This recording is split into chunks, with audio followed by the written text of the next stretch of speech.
Hello അസ്സാം വലൈക്കും. എന്തുണ്ട്, എല്ലാവർക്കും സുഖമല്ലേ? അപ്പോൾ ഇന്ന് എന്നോട് ഒരാൾ പറഞ്ഞു ഈ ഹലോ അസ്സാം വലൈക്കും എന്ന് പറയണ്ടെന്ന്. അപ്പോൾ നമ്മൾ എന്താക്കണം, ഹലോ അസ്സാം വലൈക്കും തന്നെ പറയണം. ആൾക്കാർ അങ്ങനെ പലതും പറയും, നമ്മൾ ഒന്നും കെയറാക്കാൻ പാടില്ല.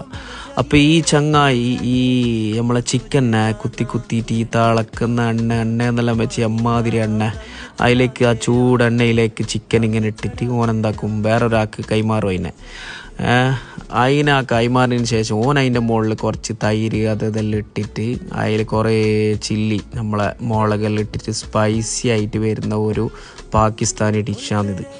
ഏത് ഫുഡ് ബ്ലോഗറിൻ്റെ വീഡിയോ, അതായത് ഇൻസ്റ്റഗ്രാം തുറന്നാലും കാണുന്നത് ഈ ഒരു ഒരു ഐറ്റം വൈറലായിട്ട് ഇങ്ങനെ ഓടിക്കൊണ്ടിരിക്കുന്ന ഒരു ഐറ്റം. അപ്പോൾ ഞാൻ ഇത് കഴിക്കാനായിട്ട് ഈ ഏരിയയിൽ തപ്പി പിടിച്ചിട്ടല്ല പോയത് കേട്ടോ. ഞാനെന്താക്കി ഈ റെസ്റ്റോറൻറ്റിൽ എത്തിയിട്ടാകുമ്പം വേറെ കുറേ ആളെ പ്ലേറ്റും ഇതെല്ലാം നോക്കി, നമ്മൾ അപ്പുറം നോക്കുമല്ലോ എന്തോ ഓർഡർ ആക്കണമെന്നല്ലോ. എല്ലാവരുടെ പ്ലേറ്റിൽ ഈ ഒരു സാധനം അല്ലാതെ വേറെ കാണുന്നില്ല.